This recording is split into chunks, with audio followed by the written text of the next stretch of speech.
Ah, yes. Ah, yes. Another day to be grateful. Time to go. Come on in, y'all. We have a special guest coming in, just as we promised. Going to be talking some good old Falcons football with our guy, man, from 92.9 The Game, of course, and former Atlanta Falcon offensive lineman. We got our guy joining us back, Mike Johnson. Mike, how have you been? It's been too long. What's been going on? How's the family?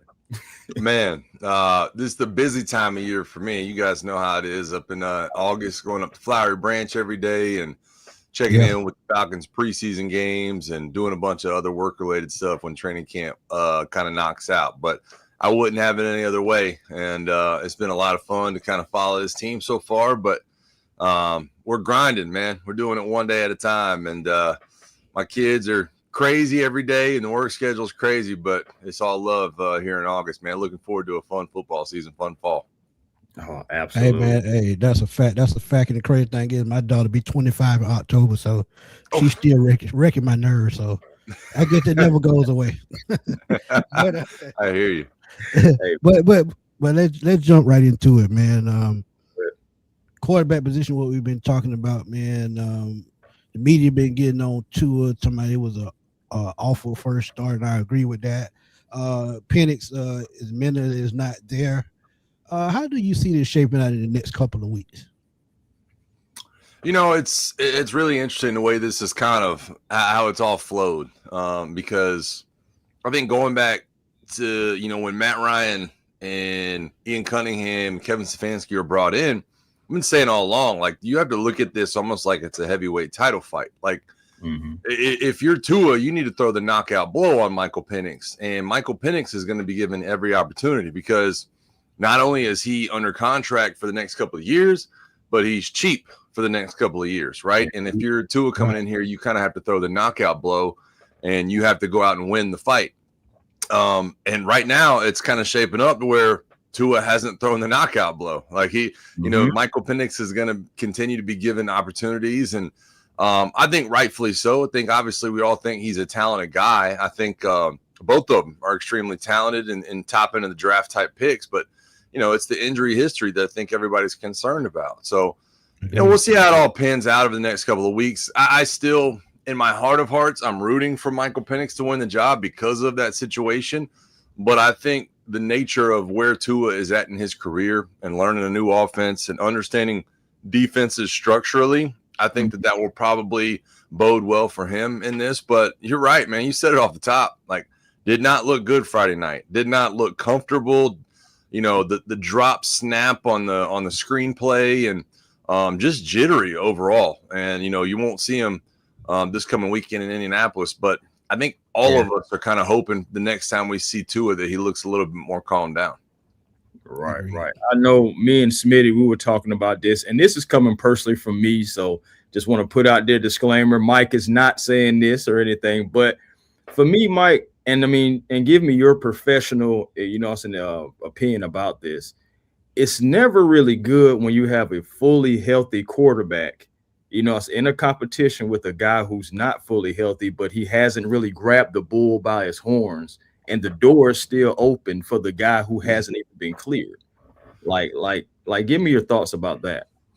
Yeah, I don't. I agree with you. For me though, I kind of look at it the opposite direction and wonder how much of it actually is a competition at this point. And I do think it's competition personally, but I think from the outside looking in, you have to look at it and go, okay, are they just saying this, so that they have this to fall back on? Because in my opinion, here's how I look at it.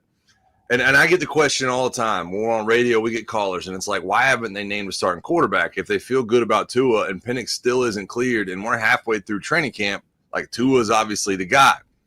But I think where the Falcons are at in the organization and kind of revamping and retooling and trying to find their footing again, and they have all this money pushed towards next year and these draft picks and everything else.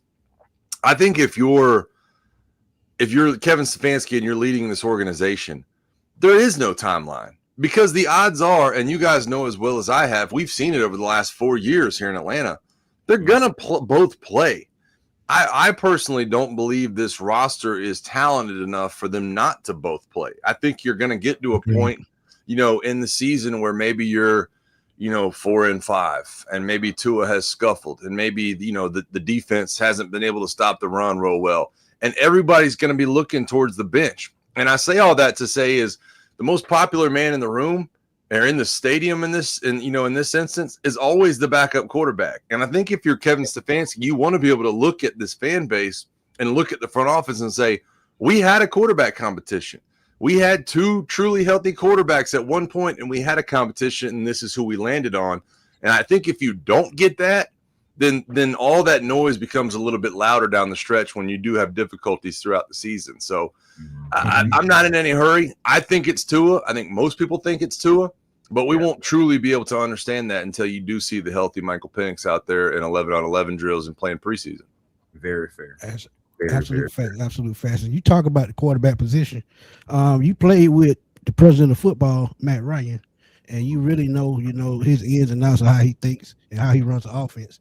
You see him on the practice field, getting involved with the quarterbacks, giving them pointers and things of that nature, which I love to see from somebody in the front office able to do that. But what do you think his frame of mind is when it comes to looking at the future at the quarterback position if this does not work out? Well, let me start with this. I think his frame of mind when looking at the quarterback position is to make everything around the quarterback good. I think that he's mentioned this multiple times. He's like, one of the best things as a young quarterback was to be able to turn around and hand it off to Michael Turner and have Roddy White and Michael Jenkins and Julio Jones and everybody else, out wide to be able to throw the ball to. And he was always, surrounded with a ton of weapons, even down the depth chart, with Jarius Norwood and Jason Snelling and guys like that could always get it done. And don't look over the fact that, just a couple of weeks ago, they announced that Todd McClure was joining this staff. Yeah. I think that's a big thing as well. I mean, he was our captain. He was that guy in the locker room when I was there. So I think that right now, anything you get from Tua, in my opinion, is icing on the cake. If I'm Matt Ryan and I'm making the decisions, I think you look at what Tua Tagovailoa is and you say, look, he can at least establish what this offense is supposed to look like. We don't know much about Michael Penix at this point, but I know that Tua at some point in his career has led the NFL in passing yards just a couple of years ago. So at least that gives us the tools and the foresight, right, to be able to look at this offense and see what the players around Tua are. Like, how am I supposed to know what Jahan Dotson is if I don't have anybody that can get him the football? Right? How am I supposed to know what Olamide Zaccheaus is and some of the other players? How can I accurately look at Kyle Pitts? I'm not going to sign Kyle Pitts to a 6-year contract or 5-year contract. We'll sign him to a 3-year contract. And I think that's the upside of having Tua here. And I think when you're Matt Ryan and you're kind of evaluating, right, and Kevin Stefanski can get thrown in this too, I think that it's almost impossible at this point to say what that future might be, because I think we've all kind of figured this out about Atlanta over the last 8 years. With the young core they have, they're never going to be bad enough to just fall into the number one pick, right? In my opinion, right? There's too much talent. Bajan's too good. Drake's too good. The offensive line has that talent. So it's hard to look at it and go, okay, Dante Moore or whoever else it might be, right? It's just hard to say. So I think right now, if I'm Matt Ryan and I think this is the plan, he's looking at everybody around the quarterback position. What do we need to change? What's happening after Jake Matthews leaves? Does Chris Lindstrom fit this offense? Who can we bring in at right tackle in the long term, right? What's the depth chart at wide receiver other than Drake London and really Zachariah Branch? Because those other two guys are, structured to really only be here for a year. So I think that's where you start. You move on from there and you kind of, take the lumps as they come. Facts. Great question. I want to piggyback off of the Matt Ryan thing. Now, we know that Matt is such a competitor. You know what I'm saying? Of course, firsthand being in the locker room with him. Now, to me, looking at how, they kept putting the camera on him, he looked like he wanted to gnaw his own hand off. I want to know, in your own personal, experiences, you've seen the highs, the lows, the good, bad, whatever, the in-betweens. What do you think the mood was like for Matt Ryan, when speaking to the coaching staff and possibly the players, like the a day or so after that, like how do you think his mood was? Do you think he kind of was like iron fist, or do you think he was more like kind of melancholy and like, hey guys, it was a game, these things happen, et cetera, et cetera? What do you think that, the mood was like? Man, that's a really, really good question, because I was watching it. I saw the booth kind of camera go to Matt. And the first thing I thought is, I bet Matt is extremely uncomfortable at the thought that the camera's on him right now. Right? Matt is so process oriented. Yeah. He's going to write down step 1, step 2, step 3. And he really doesn't want to be in the limelight. Like I know Matt, and I know that he's done a great job of being the face of the franchise in the past, but I wish he probably wishes he could duck down, into the tunnel and have a two-way mirror behind one of the walls, so he didn't have to look at anybody else. But right, I think that's just exactly what it is. I think that he is probably looking at the process of this, because he's not the coach and he's not the GM. He probably has questions of, what is your plan to get this turned around? Kevin Stefanski, what went wrong in your eyes, and what is the plan to fix it? You go watch film, and I'm sure there was multiple meetings over a couple of days. You go look at the All-22 film. I want to know why power didn't work. I want to know why the timing was off on this screen. I want to know why this guy didn't get open. And you kind of move on down from there. And I think if you go to Ian Cunningham, now all of a sudden you're talking to Ian going, what did you think of Cooper Rush? Who's the next guy on our board as far as quarterbacks go? Like, if Cooper Rush isn't the guy, who can we bring in? And I think that's exactly what it is. I don't think there's any panic out of Matt. I think Matt understands exactly where this locker room is and exactly what the situation is. So I don't think it was either way. I don't think he was overly optimistic, because I know Matt, and he's competitive as hell, and he does not like the losing attitude and things that come with that. But I also think that Matt probably didn't overreact, and it was probably like, all right, man, let's put the pen to paper and let's get a plan in place and make sure that we know what the next step is. Yeah, agreed. That's a great point. Go to your field of expertise, and I know you know something about this. That right tackle position, a lot of question marks. The young kid, the 7th round pick, Oni Awa out of Ohio State, Formula Rice. Is there any one of these offensive linemen that you think that they brought in as an undrafted free agent, or they drafted, that could sneak onto the 53-man roster and battle for a starting position? Or I'll put it even easier, who's impressed you the most out of these young offensive linemen in training camp? Yeah, that's a really good question as well. I mean, I think Ethan Onyanwa, obviously, to me, he was a signal more than he was like a chess beat. Like Ethan Onyanwa, when they drafted him, I'm looking at it. You're looking at his measurables. He's 332. Yep. If anybody's followed the Falcons offensive line over the last however many years, basically since Arthur Smith took over, that hadn't been a thing. Like, you haven't had anybody north of like Matthew Bergeron, who's listed at 315 or whatever it is. And honestly, they're probably lying about that. Caleb McGarry was probably your heaviest a couple of years ago. So you draft a 332-pound guy. And Onyanwa had a little bit of experience at guard at Ohio State, but honestly looks pretty comfortable in kick sets out of practice. And you think, okay, that's a definite shift. If you want to go to power style run plays, which they did play one the other night, they ran a power play with a pulling guard. And so you would think that he would kind of benefit from that. But Ethan Onyanwa is at this weird point in his development where he can take on a bull rush and he can kick set really well at right tackle, but he hasn't quite mastered the ability to flip his hips and run a defensive or edge guy by the quarterback spot. And that's a really tough thing. That when you weigh 332, that's kind of the next level where you become really good, where I can take on a bull rush, I can let you run into my chest, I can have good hands, but then if you're going to speed rush, I've got to be able to run you by and kind of flip my hips. And so I'm really excited about the possibilities of Ethan Onyanwa. I do think there's some work left to be there. And simply from a mathematics standpoint, you look how the offensive line room has to be structured on Sundays. And if Jawan Taylor is going to start at right tackle, the next person has to be able to play both left and right. That's Michael Jarrell, right? And that leaves Ethan Onyanwa in kind of this developmental phase. So I think he's there. I think the backup center battle between Corey Levin and Brockermeyer, the undrafted free agent, I think that's going to be really, really fun to watch, man. I've been watching those guys. I think Kyle Hinton, I'm not sure he's being pushed a ton for the swing guard role, but maybe that's something they look at on the free agent market once once camp kind of comes to a close. But for me right now, I think it's the Corey Levin kid. I think Kyle Hinton has played well enough in the swing guard spot, and then Ethan Onyanwa and Michael Jarrell kind of round up those 9 guys that you would want to keep in that room. And maybe, like I said, maybe there's some people you flip around when cuts are being made in training camp. But for right now, I think that's probably your 9 guys in that room. To add to that right quick before we go on, Riley Maltman, one of my favorite offensive linemen that they picked up this offseason. What's your assessment of him so far? He's 6'7", about 315, 320. What's your assessment of him already?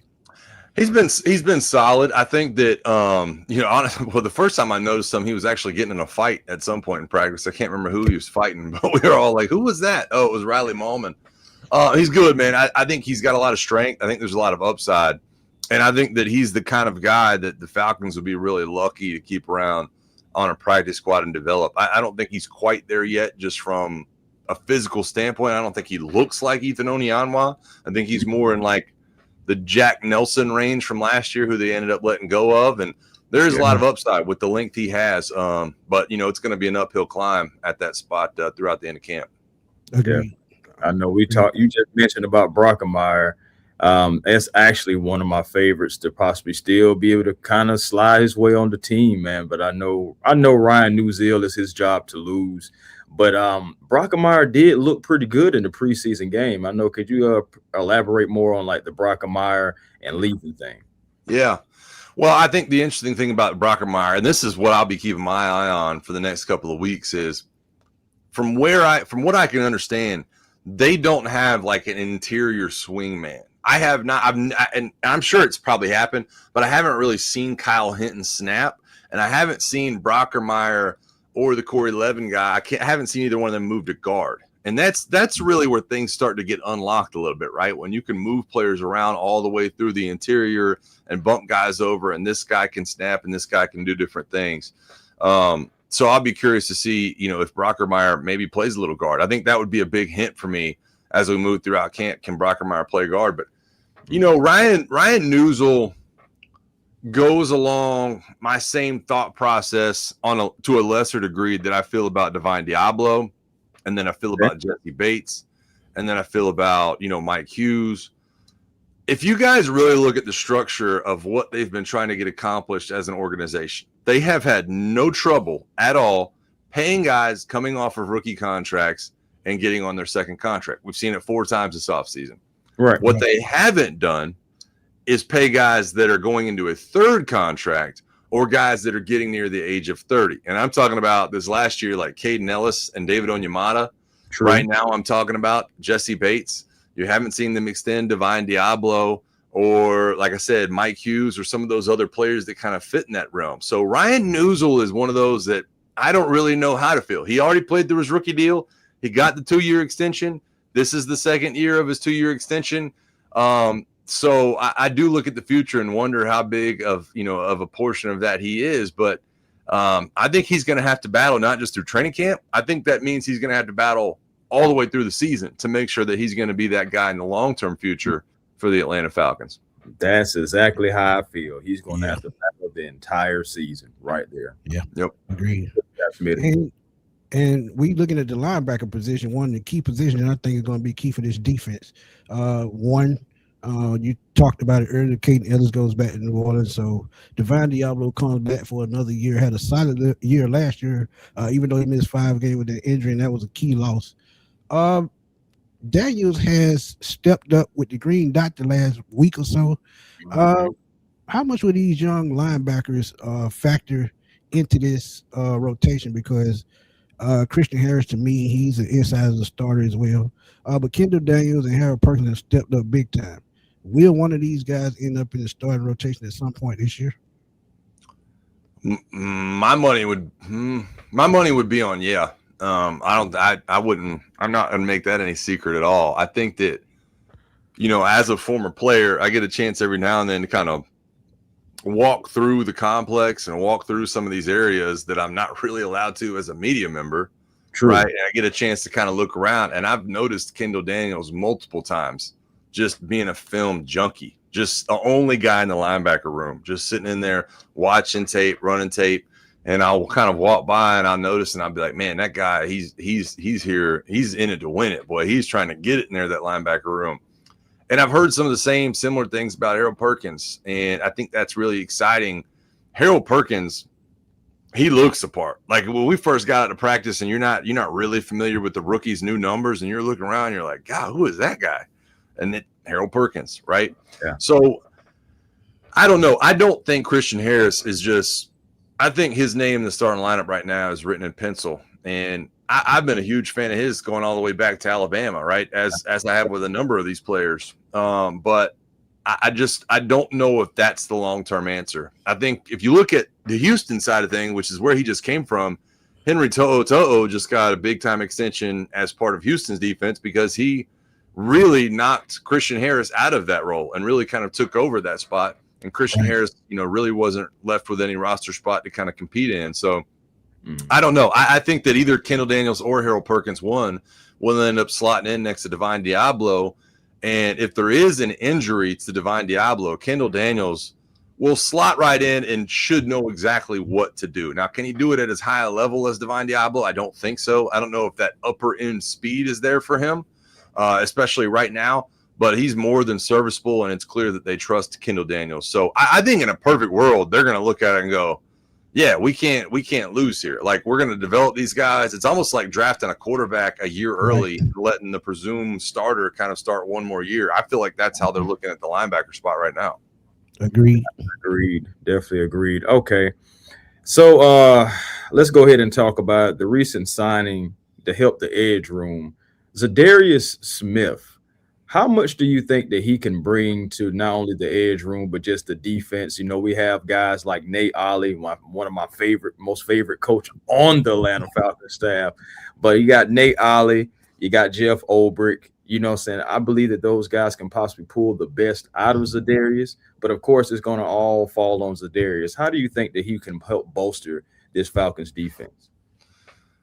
Well, I think first and foremost, having him in the spot that would have been occupied by James Pierce is huge. And I think that as we've gone through camp and really after the Jalen Walker injury, you've kind of seen what James Pierce could and should mean to this defense. And then when suspension got handed down Friday, you're like, man, that's way bigger of a deal than I ever thought it was going to be, just football-wise, Because James Pierce did a lot of good things last year, but he also was a little bit of a pass rush specialist, you know what I mean, and fell into a little bit of that. So I just look at Zadarius Smith, and I think whatever he can give you in that first half of the season, it's awesome. I personally didn't see it coming because of the way this front office has gone about their business and the way that, you feel like they are building towards the future or towards 2027. I didn't look to see them put a veteran kind of Band-Aid on the situation. But then they did, and I think that tells you a lot about what Kevin Stefanski thinks of Zadarius Smith. Yep.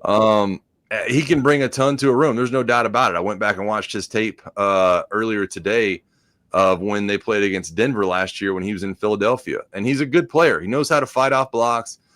He plays with a good motor. He's still got some pass rushing skills. I don't think he's the Zadarius Smith from 3 years ago. But nonetheless, he's a really, really good player. And I think that it's just such a position of need that anything you get that's above average right now is going to be huge in the front half of that season. Oh, boy, that's absolute facts. I finished this sentence. Tommy Reese needs to shake off the rust. He has to do what in week 2 of the preseason for this offense to flow a little better? Oof. That question I've wrestled with a little bit myself because Kevin Stefanski's made it clear, right? Like, we're not game planning. Right. And the interesting thing is you come out, play number 1, you go under center with Tua, and you hand it off on a power play, right? And it's just, we haven't seen that. I think we've probably seen it 5 times in the last 5 years, them run a power play with a pulling guard, right? I mean, we just haven't, it hasn't been a thing. Tua Tagovailoa is not a guy that goes under center. The Atlanta Falcons aren't a team that plays under center. I think something like 78% of their snaps last year were from pistol or shotgun, or even a higher mark than that. So I think that was almost like a signal flare, being like, yep, things are different around here. Like, we're not going to do things the same way. And then you don't get any movement.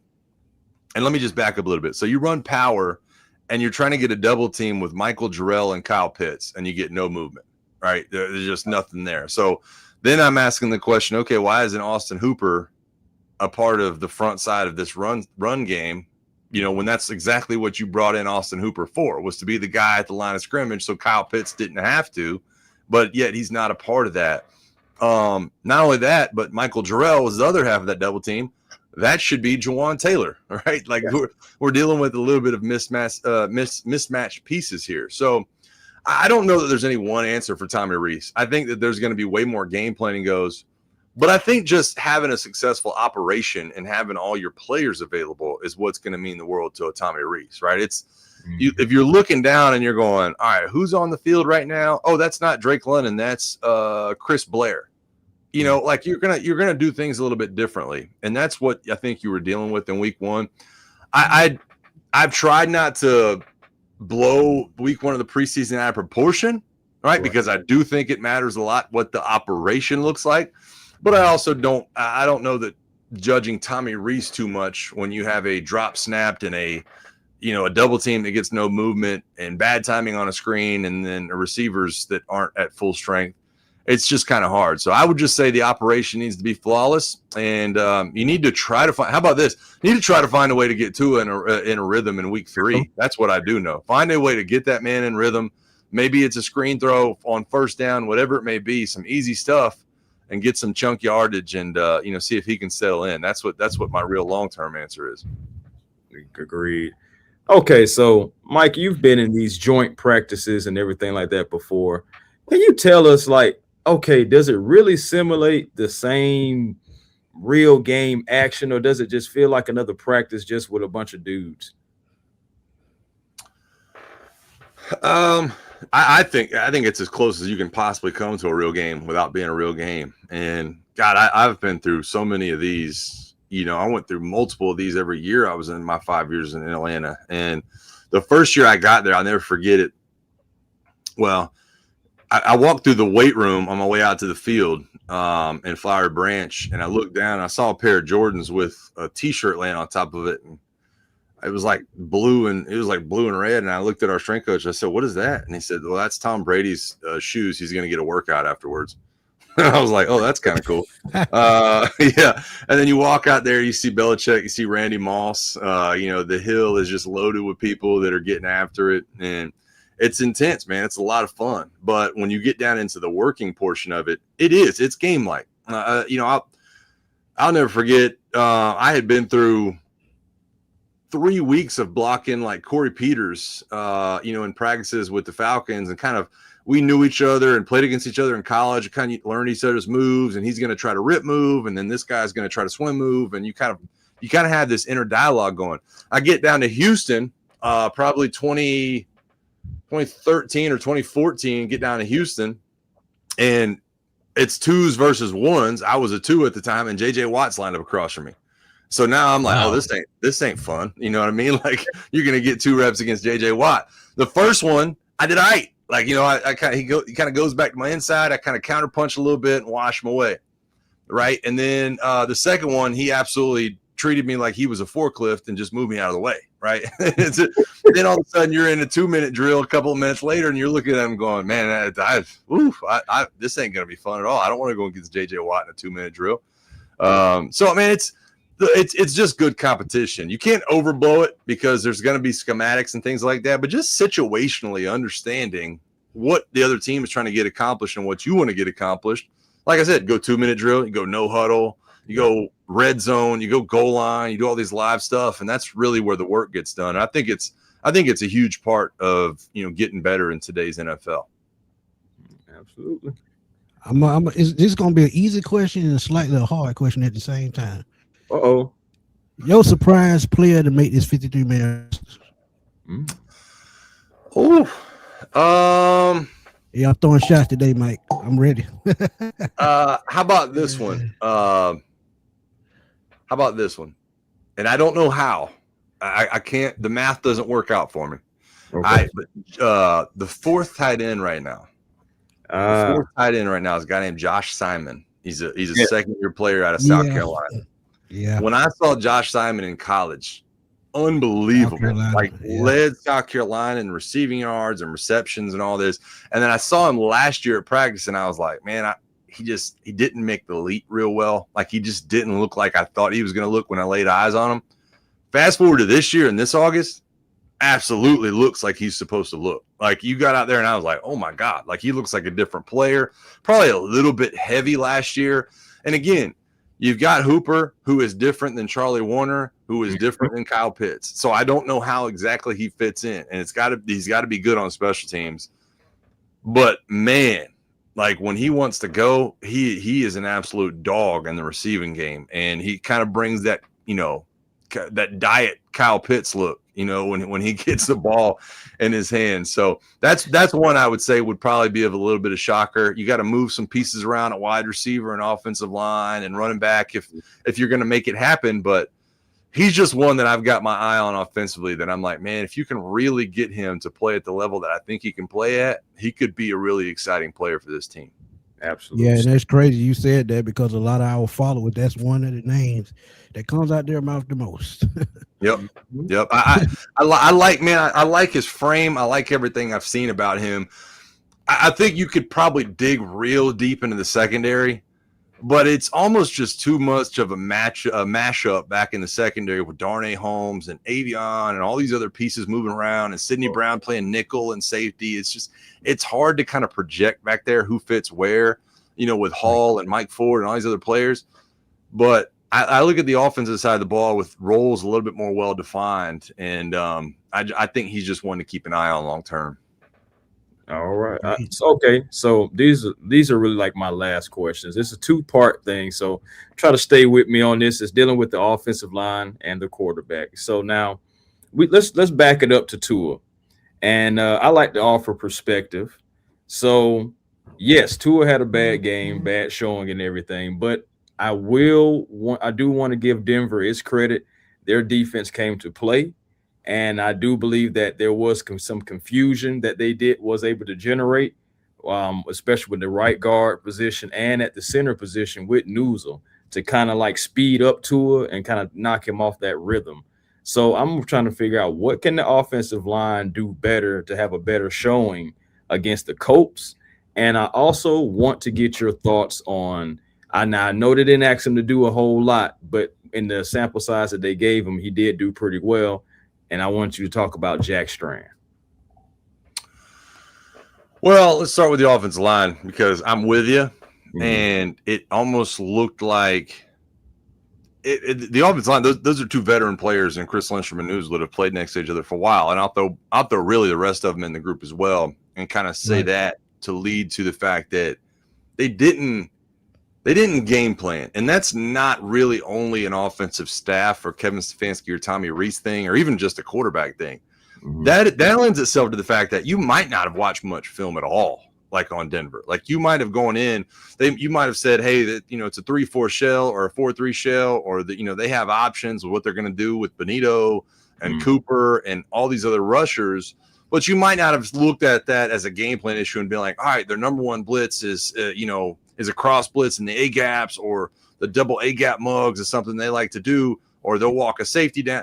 Like, you're not going to get into specifics, right, in terms of percentages and really the things that Denver, did last year to make themselves a really good defense and a really good football team. So I think that diving into that over the next couple of weeks, and really that's a regular season thing, but I think they will game plan a little bit more in week 3, and they'll also know a little bit more about Indianapolis in week 2 of the preseason. But I think just understanding what the other defenses are trying to get accomplished, watching film, kind of watching the structure of those defenses, I think that'll lend itself to reacting better in real time to the looks you're seeing up front.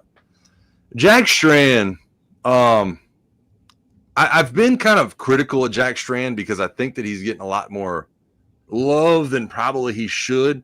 But I also had to remind myself this. I was sitting out front day one of training camp.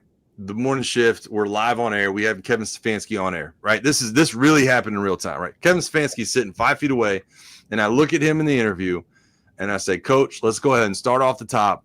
What's the update on Michael Penix? And he looked right back at me, and he said, there is no update. He's not cleared, and it's just something we're going to manage over the next couple of weeks. Well, my jaw's on the floor because I fully expected Kevin Stefanski to say, yeah, we're good to go. It's training camp. He feels good. Doctor cleared him. We're going to roll. We're going to have a quarterback competition.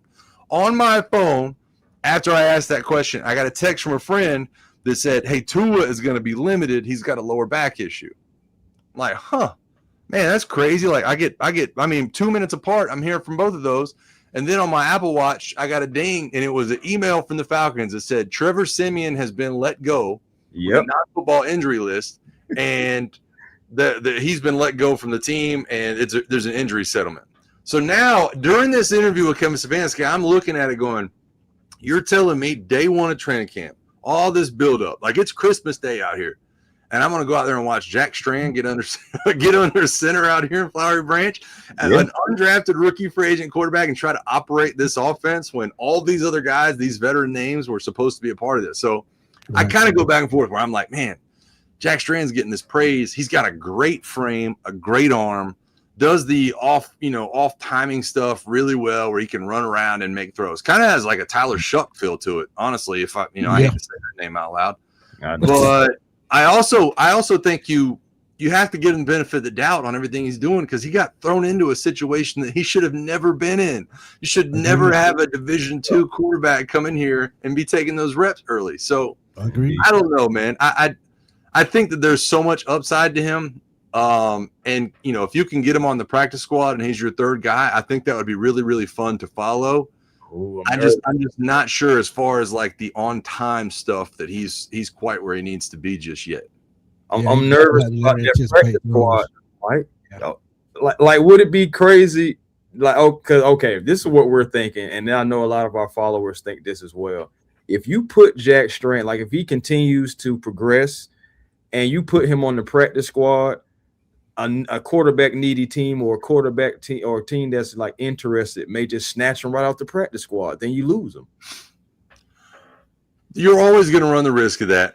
But where I see it is, okay, you know who your first and second string guys are going to be, Indeed. Right? Now, if you had a third guy to the 53-man roster, you're essentially booting somebody else out that's not a developmental player that really does need to help you, go cover kicks and really does need to help you be a part of the offense. Look, I just talked about Josh Simon a minute ago. That could be a Josh Simon roster spot, and that's a guy that can go out there and do some different things in different personnel packages. So, I think I'm with you. The good thing is, like, if you try to stash Jack Strand on the practice squad, you'll get first right of refusal for him of saying, oh, the other team wants to call you up. Actually, we'll sign you to the active roster. And I think we do get hyper focused on guys throughout training camp where it's like, man, I hope nobody steals him. And then you're like, you have to remind yourself all the things I just said. The guy's a D2 undrafted free agent that probably not a lot of people are looking at, including our own team who went and signed Cooper Rush to be the third string guy, in training camp and through training camp. So I don't know. We'll see how it all pans out. He's definitely exciting though. Like I like watching him play, and it's the off schedule stuff that gets you really, really pumped up because he can kind of roll around and do some cool things in the backfield, and all the measurables are there. But I would say he's still a practice squad guy at this point, in my opinion. Yeah, you know how it is. Like I was telling Smitty, I said, Smitty, because we was talking just the quarterback position. I was like, Smitty, not going to the playoffs over 8 years and not having a stable quarterback since Matt Ryan, it'll do it to you. It's like anything. You're like, hold on, could he be the guy? So it's like, I get it though, man. It's like I get where the fans are coming from. They kind of like looking like that Kevin Hart meme, when he looking like, it's like I get it. You know what it is? It's the fan version of, as players, you get what you call training camp goggles, where and players talk about this all the time. Where like you haven't seen a girl in weeks, and like you'll see like the lunch lady, and you'll be like, oh, she ain't bad. You know what I mean? Yeah. Like that's how it feels with the quarterback spot in Atlanta, where you haven't had a quarterback in so long that you start looking around at Jack Strand, and you're like, oh yeah, he might be that guy. Like I feel good about him. You know what I mean? You start narrowing the window a little bit, and you feel good about him, but. I mean, I don't blame anybody, man. I'm looking under every rock possible to try to find that guy for the future of this franchise, no doubt. Agreed. Ooh, boy, that time flew by fast, man. That was quick. But yeah, man. Go on and close it out, Chris. Yeah, man. Mike, thank you so much for coming in, chatting with us. We know you got to get to your family duties, and we appreciate you always taking out time, talking with us. Tell everybody at the station we said hello. My question though, I don't know if Bo's Twitter or something is deactive. Tell him I'm looking for him. Tell him I'm looking for him. Hey, I'll let him know, man. I'll put him on blast. I'll hit him with it in the morning when I see him, man. He's a wanted man, that's for sure. Oh yeah, man. Nah, I love Bo, man. That's my guy. But again, thank you so very much, man, coming on with us. We definitely want to reach back out to you. We know your schedule's kind of busy, so we can work with that, but definitely got to reach back out to you. Anytime, guys, man. I always appreciate hanging out with y'all and love talking Falcons football, man. So rise up. Appreciate you. Rise up. Yes, sir. No doubt. Yes, sir, man. Oh, yeah, man. Great interview right there, y'all. Thank y'all for tuning in as well. I meant to try to get this question in. Sorry about that, Darrell. I started your question to try to get it in to Mike, but that time just went by so doggone fast, and I know he had family out. Football, it just flies by, man. Yeah, bro. I didn't even realize 40 minutes. We said 30 minutes. We went an extra 10 over. Right. Yeah, so when you get to talking, man, it's easy to get carried away. I'm not gonna lie. Appreciate Thank y'all for dropping the jewels, man. We appreciate it. Yeah, man. So I don't know what y'all thinking, man. How y'all feel about that interview right there? What do y'all think about some of the things that Mike had to say about, Jack Strand, the offense, defense, everything, man? We got a couple minutes here. We can probably he is still in the NFL. He's on someone's practice squad. I seen him sign a couple of weeks ago. Can't think of the team. Probably have to Google it. But Lenny Craig name. I think he is with the Jets. I know he with another team. Yeah, he got picked up about 3 weeks ago, something like that. Yeah, I think he's with the Jets or some team like up that way, I believe. Auntie, I agree with you on this one. I said this before. Yeah. I don't care what level that they play a college football. If they good enough to play in the NFL, they good enough to play. I mean, there's no need to throw the Division II out there, and we know he went to a Division II school. Mm-hmm. I told y'all when Brett Favre came out of Southern Miss way back in 1990, I told y'all Southern Miss was a small school. It was nowhere near as big as it is now. So just think about that. If they can play in the NFL, hey, they can play in the NFL. Because Ben Roethlisberger, he went to Miami, Ohio. I honestly, I used to get that school confused with University of Miami all the time. And I think the only other person I remember coming out of that school was Travis Prentice, the running back. Outside of those two guys, don't know nobody. Nah, for real. That's what I'm saying. But you have these guys, man. You got guys that went undrafted that had Hall of Fame careers. Now, I know it's different times and everything like that, and you kind of, you're going to kind of value the guys that actually got drafted. But, man, these guys have been late rounders, no rounders, and still end up being Hall of Famers or at least difference makers. So it's like it's all depend on, like, the opportunities. I think it all comes down to oppos and what you do with it. If you get the opportunity, do you shine or do you fold under the pressure? So that's what it really comes down to with everything, even with us as regular civilians, I guess you can say. If we give an opportunity, what are we going to do with it? So that's what it really all comes down to. Who can play the game, who can read the coverages, who can, just play the position no matter what it is. Yeah. Charles said he'll take Air McNair right now. Right. That's what I'm saying, man. That's what I'm one saying, of my favorites right here, Brent Grimes, old Shippensburg. Yes, sir, man. D2. So that's what I'm saying, man. There's a lot of guys out there. Yep, there's another one right there by Huey. So that's what I'm saying, man. Like, it's guys. Oak man. I remember him saying that. Old Brian Scalabrine once told a man, "I'm closer than LeBron than you are to me." Oh boy, I ain't gonna lie. He would have had to lace him up if he was talking to me like that. I ain't gonna lie to you. I don't care about none of that. I'd have been like, okay, show me. That's just me, though. That's just me. Well, that's a crazy name, Brian Scalabrine. Hey, but the thing about it is, I ain't even gonna cap you down though. Like I've seen Brian Scalabrine actually hoop before outside of the NBA rules and whistles. Now Holmes was knocked down. I ain't gonna lie to you. Holmes was knocked down. So I mean, he may have a point there, but again, just the competitor, so you just kind of want to see, oh, hey, man, worst case scenario, you can say, hey, man, me and Scalabrine went one-on-one. So, yeah, it is what it is. Dirty Bird, thank you for that super chat. Said, long way to go, a lot of work to do. Yeah, hey. Nothing is easy, man. In football, nothing is easy. Everything takes time. Everything. That's for sure. But yeah, man, we got to go and wrap this thing up. Yeah, man. It's all good. But we appreciate you, man. Y'all tuning in, man. Mike Johnson, we want to thank him. Yes. I'm working to get Steve Weiss back on the show, man. Okay. Shout out to Steve Weiss, man. He was inducted to the HBCU Hall of Fame this spring, and he deserved it, man. Former AJC beat writer for the Falcons, and he's a senior chief reporter in the NFL now. So he's the top guy when it comes to reporters. You can catch him on NFL Network, but yeah, we're trying to get him back on as soon as next week. We'll see how it turns out, see how the schedule turns out. And if we do, trust me, y'all going to want to tune in for that because it's always enjoy talking to Steven. He's going to give you an inside view, not only on the Falcons, but anything else going on in the NFL. So y'all stay tuned in that. We're working on it. Hopefully we'll get it next week. And Steve keeps it real, something that we all love. So right.